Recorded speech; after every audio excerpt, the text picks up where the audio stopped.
Edwin Frondozo on the Business Leadership Podcast every week for a unique program featuring insights and actionable items from the world's most successful business leaders. Hear firsthand the exclusive interviews and personal journeys on how today's transformational leaders made it to the top.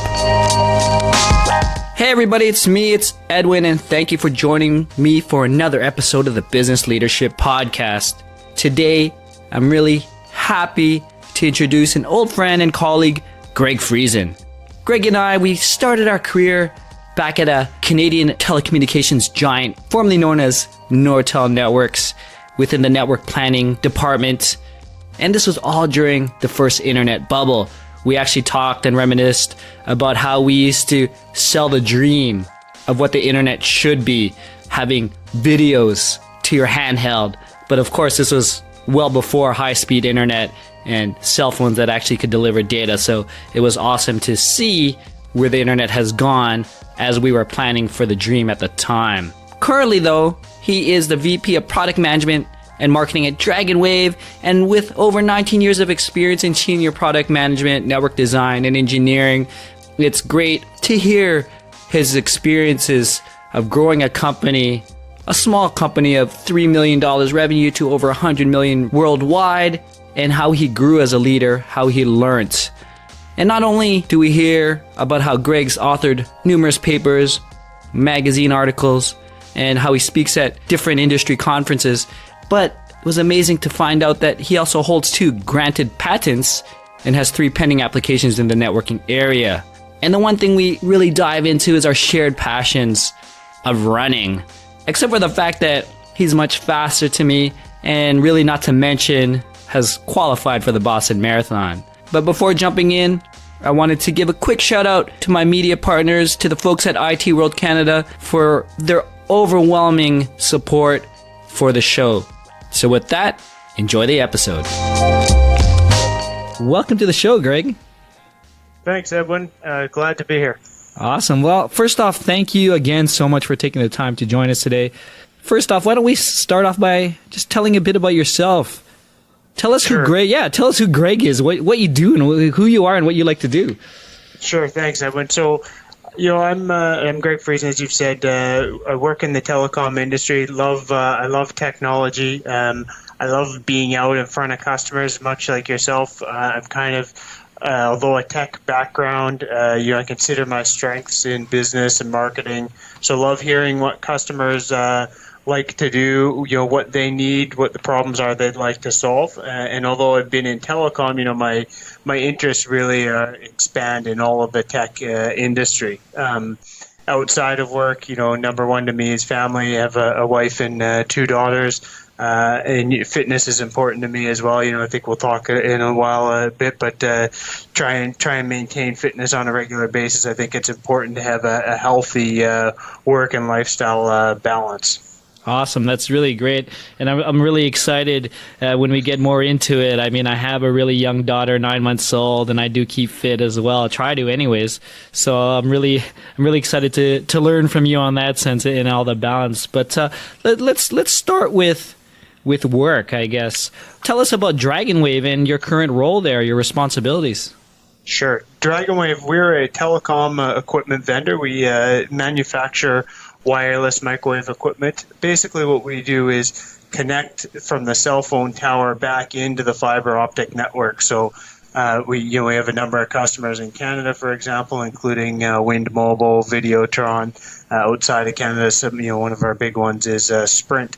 And so we manufacture equipment, and our equipment has to upgrade as networks upgrade. So as capacities get higher, today it's LTE, and so we have a set of products for that. As we move to 5G, we'll continue to expand our products to address some of the needs of the network for 5G and ensure that not only is there enough capacity to your handset, but once that gets to the tower, that's not the bottleneck, and there's enough capacity all the way back to whichever piece of content the user is trying to access. That's awesome. I mean, for the people who are not telecom savvy, is it safe to say that anyone who is surfing the internet, watching video, your equipment is responsible for no buffering within the network? That's exactly right. We're there to try and give a high-speed connection to a fixed or mobile network, and ensure that there's no buffering and a high user quality, that you can get your 1080p or higher type video when you want it. Within DragonWave, my role is a product management and marketing role. So, what that means is going out, meeting with customers, understanding what their requirements are, what they see as requirements over the next few years, and then bringing that back to our R&D teams and saying, here's what we need to build, here's where we should be spending and allocating our development dollars over the next couple of years, because development cycles in hardware are very long. They take 18 months to 2 years, so you need to be looking out a long ways.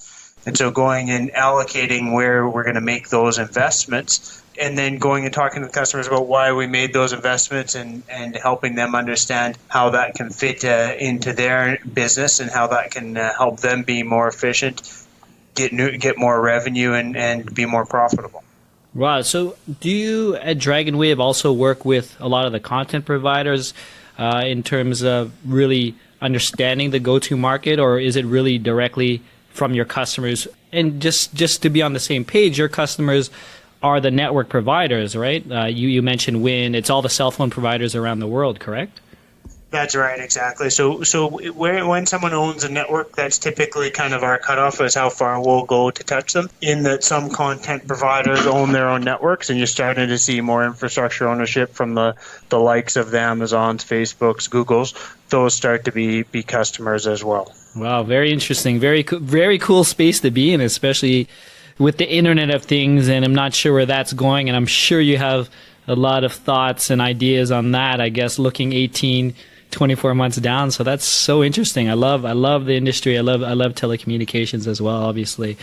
So as I was looking into your career, Greg, and it was great just going back, I find that you listed one of your biggest business related achievement was growing DragonWave from a mere $3 million business that was just focused in North America, I guess in 2004, to over $100 million global business in 2010. So, I mean, now looking back, that's a number of years now. What were your biggest challenges personally and within the business as it grew? Yeah, so I think a lot of it is having to reevaluate where you're prioritizing your time. Realizing that as you grow, that level, 30 times, that you can't continue handling things in business the same way you were originally, that you've got to start to put processes in, have to start to let go and not be involved in every little aspect of the business. Certainly at $3 million, almost everyone, we knew every single order that's coming in. At $100 million, you don't know that. So you've got to put processes in to make sure that each customer is still getting the right attention, that you're still hearing what your customers need and still adapting to the market, while at the same time not having 30 meetings every day and not being able to think. Wow, that's amazing. And I mean, you mentioned processes, which is a key thing for growth and scale. In terms of yourself, your role, and even like management and leadership, how did it grow and expand as well? I mean, in terms of how big was your team at $3 million in 2004? It was one person at that time. Wow. So did you have any process in place, Greg? Very little. We had a company-wide weekly allocation, meeting, which included, the CEO and key people from all over the company, where, like I said, we'd actually review every single order and, knew a $20,000 order, knew the customer name. And so, that was sort of everything revolved around that. And then we had to move, at 100 million, it had a team of, 30 people. And so had to then move to much bigger processes that can handle that scale and prioritize things and spend time on the high priority, while making sure that the lower priority aren't forgotten, that's still handled within those processes. Right. No, that makes sense. And as it grew, you mentioned a lot in terms of processes. Were you also responsible for implementing and deploying these type of processes, or did you just have a lot of input in it at that point? I mean, you had to learn this type of stuff, right?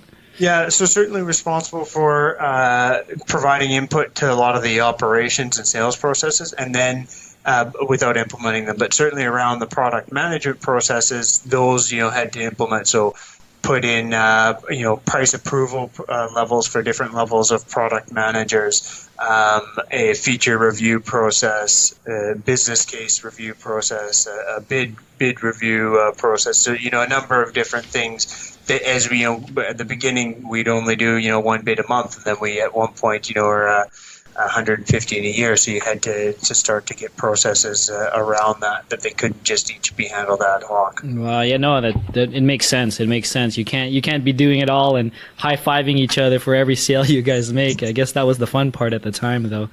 Yeah. Obviously, with the responsibilities and the growth, everything changed for you as well. So how did you personally adjust and build yourself as one of the key leaders in the organization? Because you came in this small organization and being there from the start, I guess people would look towards you as a leader as well. So I'm really interested to know how you were able to adjust.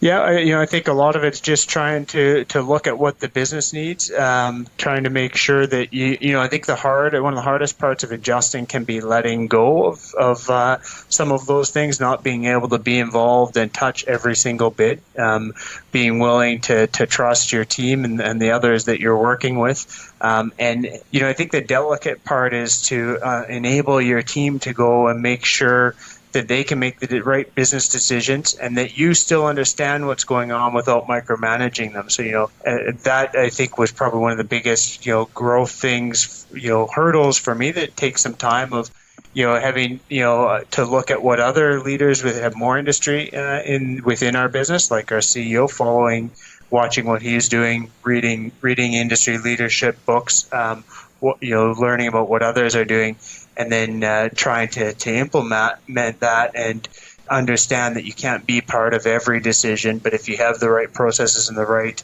culture in place, you can trust your team to be making the right decisions. Right. No, definitely culture plays a big part into that. And it's great that you mentioned that Peter Allen, your CEO, he was one of the biggest influencers.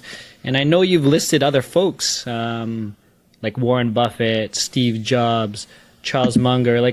So where else do you look to grow and improve? I mean, you probably read those books, but are you always continually looking to improve yourself as a leader? And what are you doing today for that? Yeah, I continue, I'm still an avid reader, continue to read lots of business books. I'm lucky that I guess, one of my passions is business, and so my passion is, partially what I do. So I have interest outside of work to be reading those, and, that continues to give you insight. I think, just looking every day at leaders that you deal with, both from a customer, supplier, partner side, business leaders in the industry, and trying to learn not only from the good, but from, I probably learn more from the bad of, okay, those are characteristics that I don't want to have, that, that's not the way I want to treat employees. That's not how I want to work with suppliers. Those can be as valuable and important to note as the good things that you're learning. Oh, no, definitely. You have to take the good with the bad. And it was great that you mentioned that you're also learning from other vendors and maybe customers as well. Do you have a really good example of maybe one of your customers that showed you a great way to lead? Or maybe they even told you, hey, listen, have you looked into this way of implementing something like that? Was there those type of opportunities presented to yourself?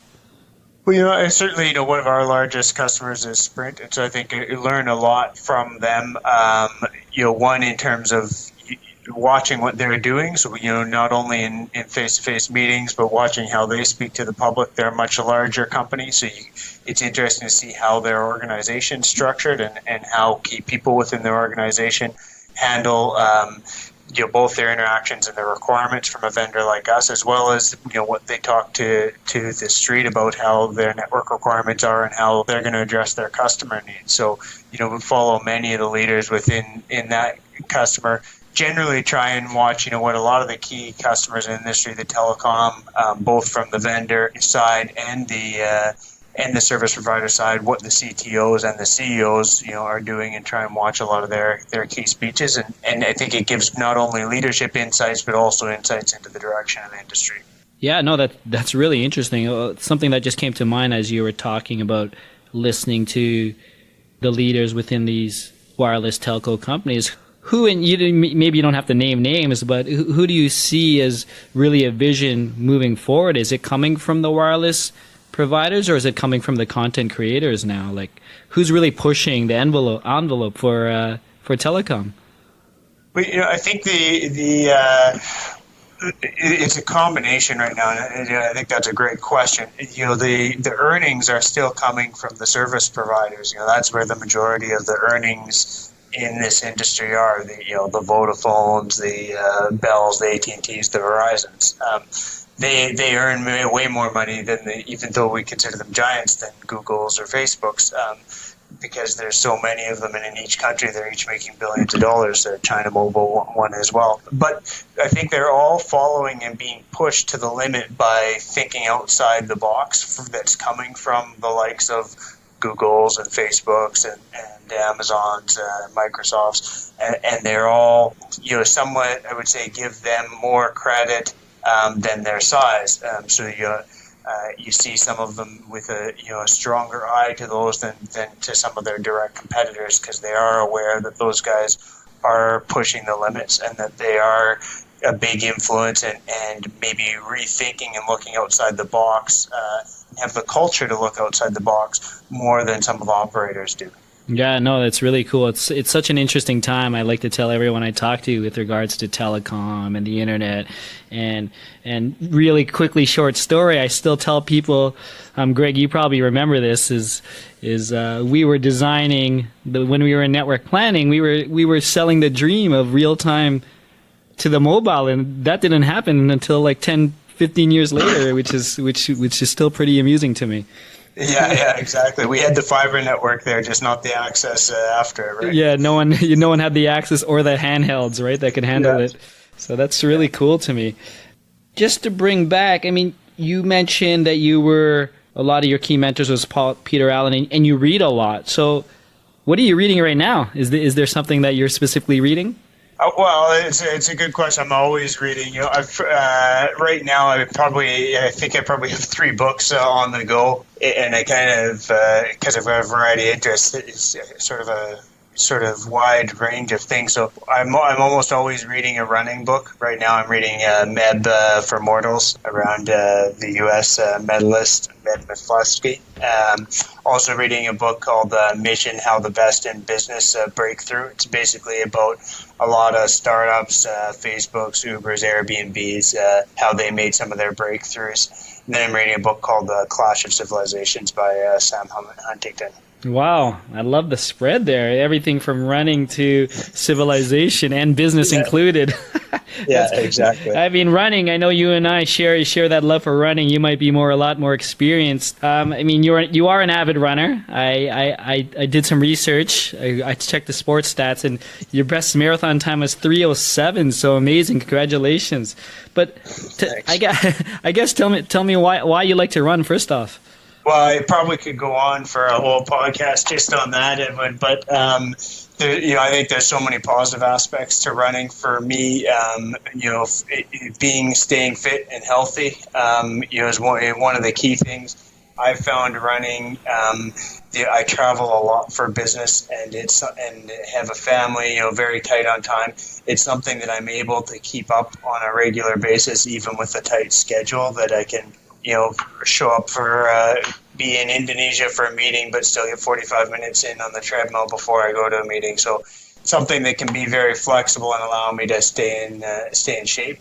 I think on top of that, when I'm running, you can kind of really clear your mind of things that might be stressing you out, get some clear thoughts about some important things to you, and then you really refreshed afterwards. So I think as important or more important than the physical health for me is the mental health that it provides, and the mental clarity that I get, at least from running. It's become almost I call it a healthy addiction. If I haven't run for 2-3 days, I'm starting to itch and think, okay, can I somehow skip lunch today, or how can I get a run in today? I mean, I like the term you coined there, healthy addiction. I might have to borrow that from you, Greg. It's great. Yeah, no problem. In terms of your running, and mentioned earlier, I have a young daughter, 9 months old, and I guess for me, I signed up. I got into the Chicago Marathon this year. I haven't really started the mileage or anything, but I am keeping up with the running, 30, 45 minutes here. How did you balance having 2 daughters, a travel life, and try to keep? I mean, obviously, you said number one at the top of the show was your family, so you're able to maintain everything. Give me some tips on how you do that. You certainly have to be flexible. I remember, so my first marathon was when my wife was 7 months pregnant. It's Ottawa Marathon, and it's the hottest Ottawa Marathon there's ever been. So I actually dropped out at 30 kilometers, very disappointed. Didn't plan on doing another one for another year, but because I was so disappointed by it, I said, okay, I'm going to do one in October, which is the Toronto, I think it was the Good Life at that time, marathon. And so I signed up for the Toronto Marathon and ended up that our daughter was born just before that, only 7 weeks old when I ran it. So training time for me, I also, at that period, I think I got about a maximum of 2 runs a weekend during that. So I wasn't fully trained, but I just had to get the monkey off my back of completing the marathon, which I did. And then from there, I've really continued my running. But, I think you have to be flexible. For me, on Saturdays, I'll be up at 5 a.m. so that I can ensure I can still, be done my run and drive my daughters to dance at 8 a.m. Sometimes you'll have in your marathon plan that, okay, I'm going to run 13K today. Things happen, a meeting goes over, so on. I still try and just get out there, even if I don't have a full hour, maybe I'll get 40 minutes in just to make sure I can get my run in. Sometimes I might, I'll do 20 minutes in the morning, 20 at night. Really wherever you can try and fit that in. But I do try and manage it that I have a schedule of here's when I'm going to run each day, looking out. Right now I even know that in 3 weeks from now, my daughters have a dance competition on Friday, Saturday, Sunday. So I'm going to have to do my long run on Thursday, but I probably can only do an hour and a half instead of 3 hours. So I'm actually switching that my 3 hour I'm going to do the week before and then do my down week that week. So I look out that far for how am I going to be able to fit this in with my family commitments. I think that's important. And the other is to have a supportive family. My daughters, they see that, okay, this is a positive lifestyle. They do a little bit of running here and there. I don't want to force it on them, but where they, if they find it fun, then I support it. So we've done a couple 5K runs together, and they can see the healthy lifestyle that's part of. I love that. And the running community is so supportive. It's just one of the best communities to be part of in terms of extracurricular. It's great. I definitely want to see if I could do a joint 5K with my daughter if the time does come. Correct me if I'm wrong. I think you did mention that you must be training for the Ottawa Marathon again? Yeah, I am. It'll be my 12th in a row. So I'll be doing that in May. So I've run Boston once, and last year I qualified for Boston again with a 3:13 time. 3:15 was the qualifying time.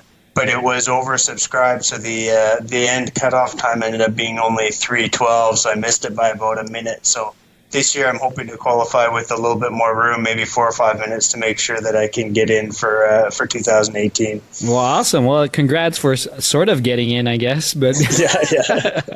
But I'm sure you'll do great. And the Ottawa Marathon, it's your qualifying race, right? Yeah, that's my qualifying race, yeah. That's awesome. Have you ever tried to, not enforce, but encourage being a leader within the company, maybe start a running group or anything like that? I've thought about it before, and I've run with some employees. I haven't started a running group because we're pretty small, and there's a limited amount of people that do run. And at the same time, I don't want people to feel pressure to run if they don't feel like they want to do it. So I'm more trying. If someone wants to have a discussion, I fully promote it. Say, let's go out for a run if you'd like, but don't want any pressure on anyone to get outside their comfort zone if they don't want to do that. It could be an idea. If anyone wants to meet with you, you should take them on a run and meet during the run. Exactly. That'd be the super leadership move. Our sales VP and myself, our sales VP, he's no longer with DragonWave, but he's 75 and he's just ran, I think, his 35th New York Marathon. So whenever we'd meet in the city, we would always have our discussions running together. Oh, that's awesome. That's so inspirational having someone like that within who you work closely with. Yeah, exactly. I found looking into your, I guess your public internet history there, Greg, that your first your first job was a cashier at McDonald's. And I wondered where you dug that up. I can't tell my secrets, but I guess being a leadership podcast, I'd love to get your thoughts of, working for an international organization like that, and what you learned from it. Is there's some stuff that you still carry from that experience? Yeah, I think actually you'd be surprised of how much and how influential, even though it wasn't full time and was only 2.5 or 3 years there, it did make a huge impact on my thoughts today. It's one of those things where, being early in your life, you can always look back on sort of as a fundamental element, sort of a base, sort of concrete element.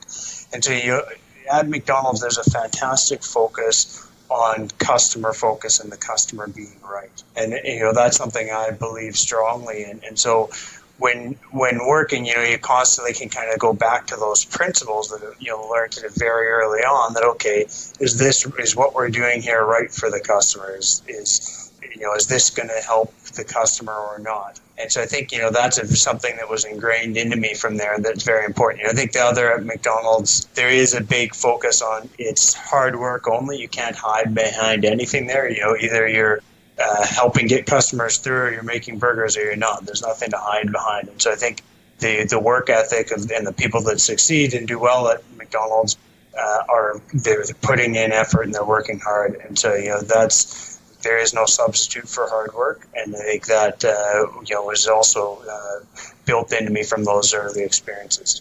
Oh, that's amazing. And I think I learned something from what you were saying there. And because everything is out in the open, it's almost everything's transparent to the customers as well. There's really no way, if you're not working hard, and correct me if I'm wrong, I'm sure the customers could see that. Yeah, the customers know, and the management knows. You probably yourself have been at a fast food restaurant and you say, "What's this guy doing?" You can tell, and the management sees that. There's not much hiding there, and I think that's a great environment to start to learn in. That if you're going to work hard and you want to see results, you got to put the effort in. That's cool. Thank you for sharing that. I wasn't sure if I was going to get that one out, but since I've known you a while, I figured I'll just shoot it out there. At the beginning, I mentioned that you have a number of published articles. You speak at a lot of specific industry events. How has these activities helped you grow, in terms of a leader? And I know knowing that you're under marketing and product management, but I guess as well as personal growth. Yes, I think they're tremendous value on many fronts. I think, going out and speaking at an industry event allows you to network often with the other speakers, which will also often be industry leaders. Sometimes your competitors, sometimes potential partners, and often customers or even investors. So you can get a good view of the industry by speaking. I think it also helps provide direction for the industry, and if you see new things that you can go and help get direction to the industry. I think to be a successful business and have a successful value proposition, you sometimes will have to think of things differently. You'll have to do things differently, and that may mean that you have to sell that to the industry of why you're doing things differently and why that's still valuable to them. Maybe you're not just the lowest cost on paper. You do something else. You have other features that have value to them. That takes a while, especially on a global industry for a small company like DragonWave, where you can't be in touch with every customer all the time. When you go to an industry event, you can start to get that topic out there and discussed more openly without necessarily going out and touching every single person. I think also as you speak at those events, it can help build some leadership and authority for yourself as you start to talk to more and more customers. That you can gain some stature in the industry, and if you speak well at those and are respected, you'll earn respect and sometimes access to the right people in your customers or partners as you're trying to develop new industry relationships. No, that's great. It's definitely important. I see the value, personally as well, in public speaking and getting out there and networking. So that's awesome. I perused some of the articles that you wrote as well in some of the publications. with all that writing, has there any aspirations of becoming a writer for yourself? Who knows? You never know what will happen. It's certainly not on my near-term list, but I think there's still a lot of great technology and things that I want to do in the industry before then. But at some point in the future, sit back and look. I may there are a number of different topics, both industry, travel, etc., running that are interesting to me, that maybe if I could bring a different perspective may at some point be interesting to write about. Well, I'd love to read your book on running, definitely. I guess before I close off, I like to ask a fun question. If I were to ask your team what's the best leadership quality you possess, what would they say? I think what I've heard in the past is ability for me to understand a situation quickly, but not micromanage. So I think the top is having trust in employees and being I think it's I believe it's important to be flexible to employees. That the best management style is a flexible management style, and so being able to give an employee that needs lots of room, being able to give and that's very self-sufficient, give them ability to go do that stuff and just check in as needed, and then for someone else that's still learning and gaining confidence, being there more regularly and spending more time working together to understand the challenges and the best approach at something. So I really think that a flexible but trusting management style is one of the most successful, because I think no matter what you do, if you don't have a motivated employee, you won't be getting 100% out of them. No, definitely, I agree. What final thoughts, observations, or actionable recommendations that you can share today for any of the future technology leaders who are looking to grow their career? Yeah, I think my final thoughts are that it's important to try and do what you love, be passionate about what you're doing, try, and hopefully that can be something that you're strong at as well. I think the right combination is finding something you like and something that you're good at together. And if you do that, then you'll find success. I think no matter what, though, as I said, there's no substitute for hard work.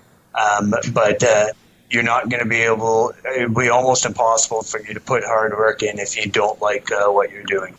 Awesome. Thank you for that. Thanks for sharing, Greg. So to close, why don't you tell us where we could find more information about yourself, your company, and maybe perhaps the races that you'll be running after Chicago and maybe Boston, I guess.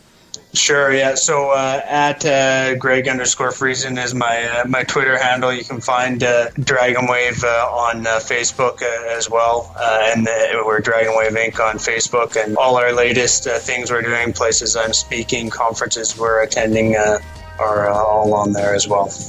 Awesome, Greg. Hope to see you soon, and thank you for joining the show. No problem. Thanks a lot, Edwin. Thank you for listening to today's episode. I hope you enjoyed my conversation with Greg. He's such a great business leader within the telecom space, and which is a space that I hold dearly. I really loved how he had to reevaluate his priorities as DragonWave grew, when he had to learn how to trust, learn how to delegate to enable his team, and just really listening the way they grew as a company by building up processes and by realizing that you may not know every deal that comes into the pipe. I really had so much fun hearing about our shared interests, our healthy addictions, as he coined, for running. I do know what he means by missing out on a run and feeling like you need to go out, whether it's not your full run or not. It's really hitting home because I'm currently training for a marathon as well, the Chicago Marathon that's happening later this year. Thank you for joining me today. If you enjoyed this episode with Greg, please subscribe to the show. Leave me a comment. I do love hearing from you. I'll be checking and I'll definitely reply back. But until next time, Edwin signing off. Thank you for listening to the Business Leadership Podcast at thebusinessleadership.com.